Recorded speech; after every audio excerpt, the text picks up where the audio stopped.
minha fé precisa de mim pra viver o amor sem fim. Só a Escritura vai me guiar, a palavra de Deus vai me sustentar. Somente a Escritura, somente pela... Olá, que bom ter você por aqui para nossa conversa de hoje. Prontos para mais uma exploração de ideias? Sempre pronto. Legal. Uhum. E a gente vai focar nas leituras e orações sugeridas para o 23º domingo após Pentecostes. E as nossas fontes hoje são bem variadas. Olha só, um trecho do Salmo 98, uma passagem do profeta Malaquias, lá no capítulo 4, Certo. um recorte da segunda carta aos Tessalonicenses, capítulo 3, e uma parte do Evangelho de Lucas, capítulo 21. Um conjunto bem rico de textos. Exato. E a nossa missão aqui, o nosso objetivo, é tentar desvendar o que essas passagens e as orações que vêm junto nos dizem sobre temas como louvor, salvação, a importância da firmeza na fé, sabe? E a esperança, mesmo quando as coisas parecem, assim, bem difíceis. Entendo. E olha, a gente já começa com uma energia bem legal vinda do Salmo 98. O primeiro versículo é um chamado assim muito vivo. Cantem uma nova canção a Deus, o Senhor, pois Ele tem feito coisas maravilhosas. Com a sua força e com o seu santo poder, Ele se tornou vitorioso. É forte, né? Muito. Não é só um convite, parece quase uma explosão de alegria, uma necessidade mesmo de celebrar essa vitória de Deus. Eu fico pensando, que vitória é essa que o salmista está celebrando com tanta paixão, sabe? É uma ótima pergunta essa. Tradicionalmente, a gente interpreta como a vitória de Deus sobre as forças do caos, do mal, da opressão, tanto pensando em eventos históricos específicos para Israel, quanto numa dimensão mais, digamos, cósmica, espiritual. O Salmo celebra a soberania de Deus, né? A capacidade dele de trazer ordem, salvação, onde parecia que só tinha desespero. E o ponto-chave aqui, eu acho, é como a oração de agradecimento, ela pega essa essência. Como assim? A oração diz assim: Senhor, obrigado porque tu ages com poder e fidelidade. Tu és o Deus que vence o mal e traz salvação ao teu povo. Tua vitória me dá esperança em meio às lutas da vida. Percebe a conexão direta? Ah, claro, total. O reconhecimento do poder, da fidelidade de Deus, que está lá no Salmo sendo celebrado, ele se transforma na oração em combustível para a esperança pessoal. A gratidão não é só olhar para trás, para o que já aconteceu. Entendi. Ela vira base para a gente enfrentar o hoje, o amanhã. Cantar essa nova canção talvez seja justamente isso, né? Reconhecer que as maravilhas de Deus não são só coisas do passado, mas uma fonte contínua de força, de vitória que inspira a gente hoje. Puxa, faz todo sentido isso. E essa ideia da ação de Deus como fonte de esperança parece que já nos leva para a próxima leitura, né? Do profeta Malaquias, capítulo 4. Exato. O versículo que está destacado lá é o 2a.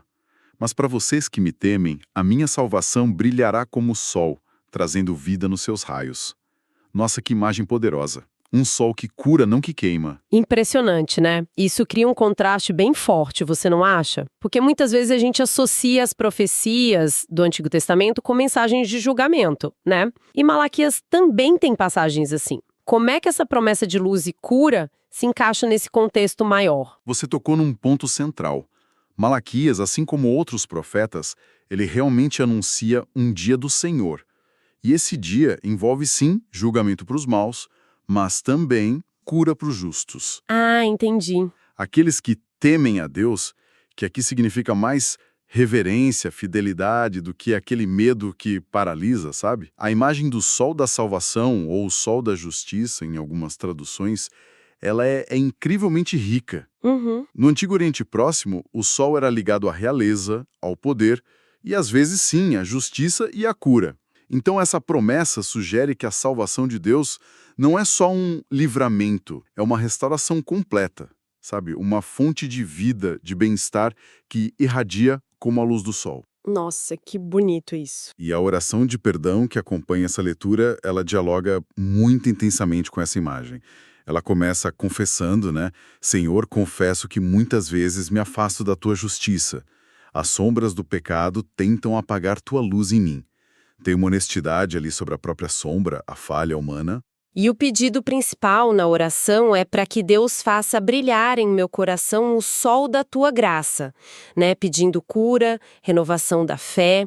Então é como se a oração pegasse essa imagem grandiosa do sol da salvação e trouxesse para dentro, buscando essa luz, esse calor divino para a vida pessoal mesmo. É a ponte entre a grande promessa lá do profeta e a nossa experiência humana concreta, de falha, de desejo de ser restaurado. Essa busca por uma vida que responde à graça de Deus, isso já nos leva para a leitura do Novo Testamento, né? Da segunda carta aos Tessalonicenses, capítulo 3, versículo 5. Isso aí. Diz assim: que o Senhor os faça compreender melhor o amor de Deus por vocês e a firmeza que Ele Cristo dá. A gente sabe que o contexto dessa carta tem a ver com umas questões práticas da comunidade, né? Tipo a importância do trabalho, da ordem. Sim, tinha um pessoal lá meio desocupado, digamos. Pois é. Mas esse versículo parece apontar para algo mais fundo, para as raízes espirituais que sustentam a vida em comunidade. O amor de Deus e a firmeza que vem de Cristo. O que significa essa firmeza nesse contexto, hein? Ela é muito rica. Não é só, tipo, teimosia ou uma resistência passiva, sabe? Ah, não. Não. Ela carrega a ideia de perseverança paciente, de uma resistência que é ativa, constante, diante das dificuldades, das tribulações ou mesmo da espera pela volta de Cristo. Os tessalonicenses estavam enfrentando desafios, né? Tanto internos, essa desordem, gente deixando de trabalhar, quanto talvez externos, pressões da sociedade. Entendi. Então, Paulo está orando para que eles não só sintam o amor de Deus, mas que recebam de Cristo essa capacidade de ficar firme, sabe? De aguentar o tranco sem desanimar, sem desistir. E a oração de intercessão que vem junto, ela mostra uma compreensão bem prática dessa necessidade. É verdade, eu vi aqui. A oração pede: dá firmeza aos que estão cansados e fé aos que vacilaram. Abençoa os que trabalham por tua causa com coragem e esperança. Fortalece as famílias e a congregação em meio às provações. Quer dizer, a firmeza não é só uma ideia abstrata, né? De jeito nenhum. É algo que se mostra concretamente no apoio a quem está cansado, na restauração da fé de quem está duvidando. A oração mostra que essa firmeza que vem de Cristo é vital para a saúde da comunidade. Ela reconhece a nossa vulnerabilidade, o cansaço, a vacilação e busca em Deus a força coletiva para continuar. Uhum. O amor de Deus e a firmeza de Cristo não são só para o indivíduo isolado. São, tipo, o cimento que une e sustenta a comunidade, especialmente em meio às provações. Isso levanta uma reflexão importante sobre a nossa interdependência, né? A fé não é vivida no vácuo. A gente precisa um do outro. Com certeza. E a força para essa caminhada junta vem, em última instância, dessa fonte divina de amor e de perseverança paciente. E essa ideia de perseverança paciente, de firmeza em meio às provações, parece que é o tema central da nossa última leitura, do Evangelho de Lucas, capítulo 21. Exatamente o ponto. O versículo 19 é uma frase curta, mas, nossa, tem um peso enorme. Fiquem firmes, pois assim vocês serão salvos. E Jesus diz isso num contexto bem sombrio, né? Alertando sobre tempos de perseguição, conflitos, desastres, falsos profetas. Sim, um cenário bem turbulento. E precederiam grandes mudanças, o fim de uma era. Falar em ficar firme quando o chão parece que está tremendo debaixo do pé é um desafio e tanto, hein? Sem dúvida alguma. É uma exortação quase paradoxal, né? Porque no meio do caos, da dissolução aparente, a salvação não viria por uma fuga ou por uma vitória militar ali na hora, mas pela constância na fé, pela fidelidade perseverante. Ela traduz essa exortação num compromisso pessoal e ativo. A pessoa que ora diz: Senhor, quero permanecer firme na fé, mesmo nas tempestades. É um eco direto do versículo 19, mas vai além. Sim, eu notei isso. A oração detalha o que essa firmeza significa na prática. Dá-me coragem para servir e testemunhar o teu amor. Que eu saiba esperar tua vinda com confiança e coração pronto. Usa minhas mãos, palavras e atitudes para espalhar tua paz. Ou seja, não é só aguentar passivamente. Não mesmo. É continuar agindo com coragem, com confiança e com foco na paz, mesmo no meio da tempestade. Exatamente. A oração meio que desdobra o significado de ficar firme. Não é uma rigidez medrosa, mas uma fidelidade dinâmica que se expressa em serviço, servir, em comunicação da fé, testemunhar, em esperança ativa, esperar com confiança, e em ação pacificadora, espalhar tua paz. Entendi. Viva com uma fé resiliente, uma fé que não se deixa abalar pelas circunstâncias externas, Certo? mas que continua agindo de acordo com os valores do reino de Deus, amor, serviço, paz até o fim. É uma resistência que constrói, sabe? Mesmo quando tudo em volta parece estar desmoronando. Puxa vida! Então, se a gente tentar, assim, amarrar as pontas de tudo isso que a gente conversou, parece que temos uma jornada bem interessante através dessas leituras, né? Sim, dá para ver um fluxo, eu acho. A gente começa com o Salmo 98, que nos chama para fora, para a celebração pública, alegre, da vitória e das maravilhas de Deus. Uhum. Depois, Malaquias 4 nos leva mais para dentro, prometendo a luz curativa da salvação para quem busca Deus com reverência, falando da nossa necessidade pessoal de cura, de perdão. Certo. Aí, 2 Tessalonicenses 3, nos coloca na comunidade, né?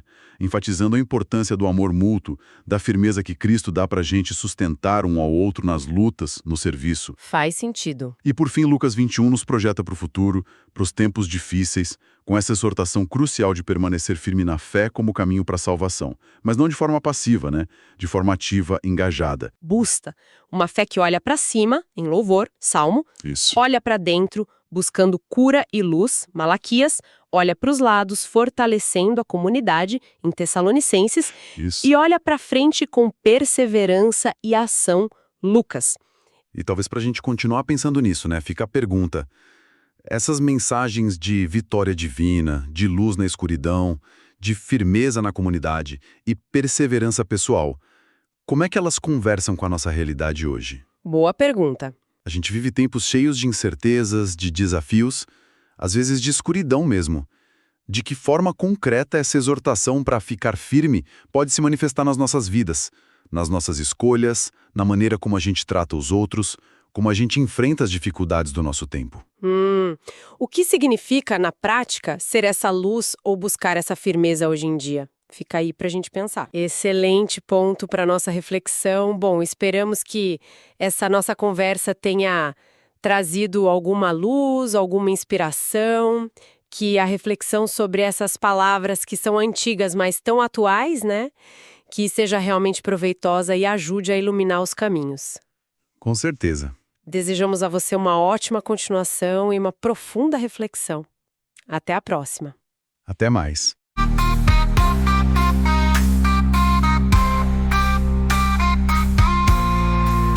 Somente a Escritura, somente pela graça, só pela fé, minha vida se refaz.